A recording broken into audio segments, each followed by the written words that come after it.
세계 4대 맥주 축제로 불리는 중국 칭다오 맥주 축제입니다. 3주 동안의 축제 기간에 40여 개 나라 맥주 2,000여 종이 선보이는데 축제 장소만 축구장 100개 크기를 넘습니다.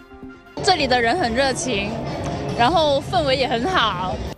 강력한 방역 규제가 있었던 지난해보다 관광객 수와 소비 지출이 크게 늘 걸로 기대하고 있습니다.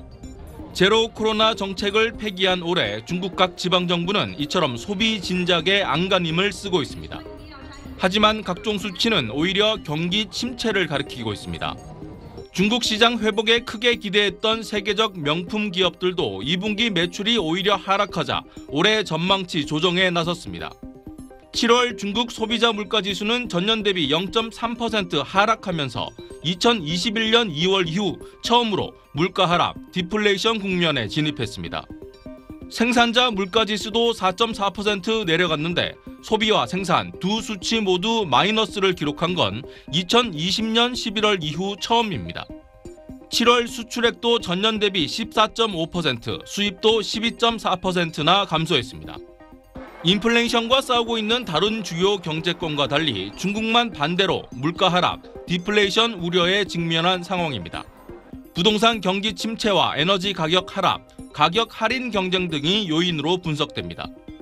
여기에 더해 계속되는 미중 갈등 속에 1분기 외국인 직접 투자가 지난해의 5분의 1 수준으로 25년 만에 최저치로 떨어졌습니다.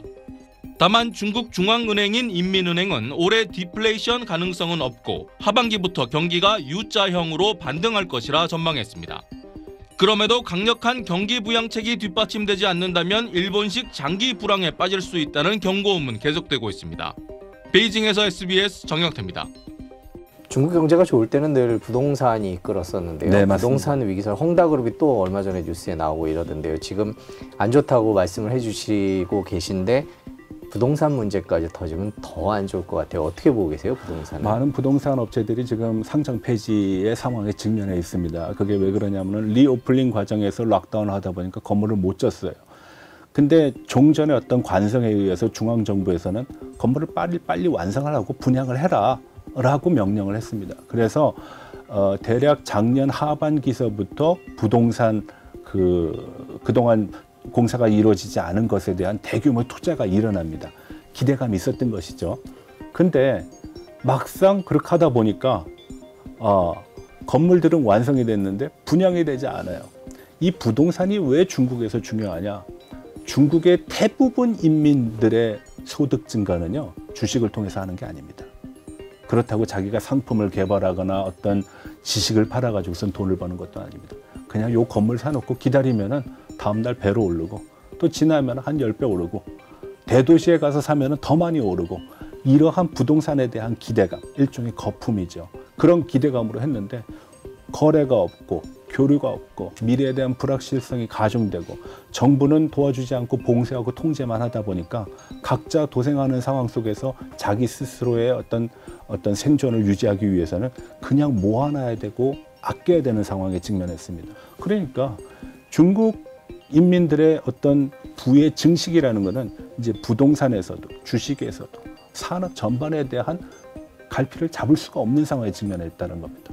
그러다 보니까 부동산은 과거와 같은 특효약의 어떤 성격을 지니지 못했습니다. 과거는 그래 일단 길 깔자, 일단 건물 짓자. 그래서 아주 빈번하게 나타난 것 중에 하나가 지방의 시정부, 성정부가요 이사를 자주 다닙니다. 예, 여기다가 시청 짓고 한 10년 지나면 딴 데다가 짓습니다.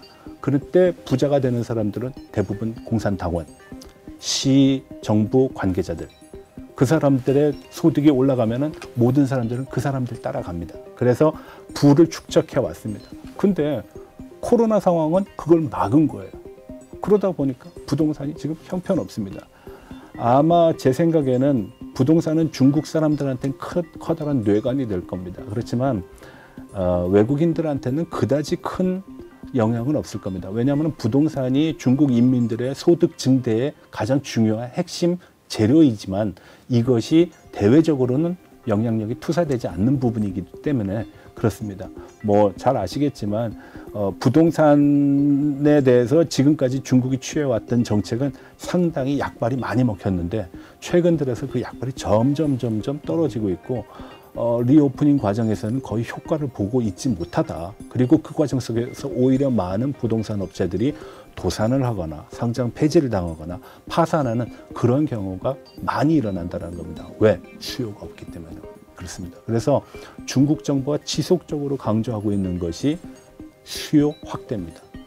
내순환과 외순환이라는 쌍순환 전략 중에 국내 생산, 국내 소비 촉진이라는 내순환이 중요했는데 코로나는 이 내순환의 뿌리를 거의 다 갉아먹는 그런 현상으로 지금 작용했다는 겁니다. 중국 정부 시진핑 주석도 이런 상황을 알고 있을 텐데요. 뭔가 대책을 내놓을 거다라는 생각도 드는데요. 어떻게 네. 어느 쪽으로 움직일 거라고 전망하세요? 많은 중국 연구자들이 보는 자료 중에 하나가 정치국 그 경제 공작 회의의 자료입니다. 매년 4월, 7월, 10월, 12월 1년에 4번 정도 열리는데요.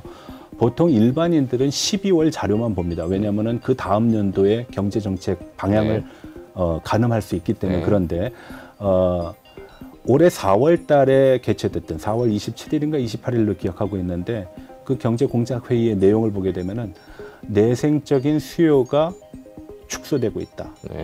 그래서 경제 성장에 대한 어떤 정책 조치가 필요한 건 사실인데 마땅한 경제 정책을 찾기가 쉽지 않다라는 보고 내용이 있습니다. 앞으로 한 일주일 정도 안에 7월 달에 또 그 경제 공작 회의가 열리게 되는데 거기서 어떤 내용을 발표할지가 좀 궁금하긴 합니다. 그렇지만 뚜렷한 어떤 개선 방향은 나타날 거라고 저는 보지 않습니다. 왜냐하면 지금 부동산도 안 좋고 수출도 안 좋고 소비도 안 좋고 심지어는 중국의 대외적인 관계도 안 좋기 때문에 중국이 뭘 개선할 수 있는 상황이 마땅한 것이 없다는 것이거든요. 그래서 7월도 그냥 갈 것이다. 그러면은 10월과 12월에는 개선이 될까? 그거 역시도 지금으로서는 미지수라고 볼 수 있겠습니다. 그래서 중국이 대규모 부양 정책을 추진하기 위해서는 상당한 지표들이 일정 부분으로 수렴이 돼야 됩니다. 그러니까 뭐 경제 성장률이 낮게 나타나면 어느 분야에서 낮게 나타난다라는 것이 한두 개가 좀 뚜렷해야 되는데 지금의 지표를 펼쳐놓고 보면 모든 것들이 다 밑으로만 향하고 있지 위로 가는 것이 없습니다.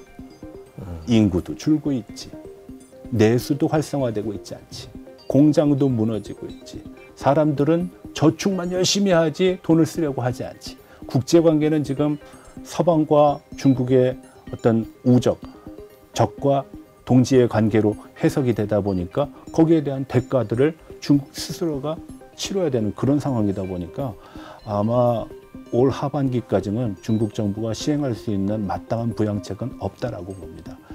일각에서는 금리 인하라든지 아니면 통화율에 대한 어떤 확대 완화 같은 걸 통해 가지고선 경기 진작을 유도할 수도 있다라고 보지만 녹록지 않습니다. 앞서 말씀드렸다시피 너무나 많은 재정이, 돈이 지금 시장에 풀려 있는데 이 시장의 돈이 돌고 확대되지 않고 그냥 어디론가 사라져버리고 흘러 들어가 버린다는 겁니다.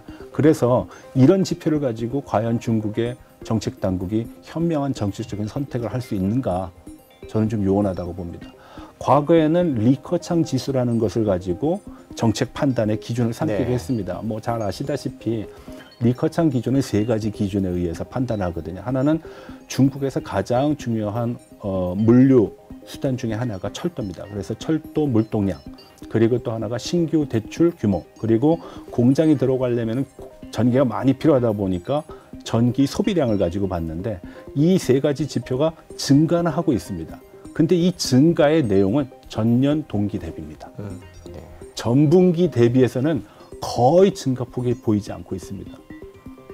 그래서 전년 대비의 리커창 지수를 보게 되면 중국 경제는 긍정적으로 보입니다. 근데 전분기 대비로 보게 되면 이거 언제 이랬을까라는 그런 의구심을 자아낼 수밖에 없는 그런 상황입니다. 그래서 당분간은 이 지표에 대한 주목도 우리가 간과해서는 안 된다라고 저는 생각합니다.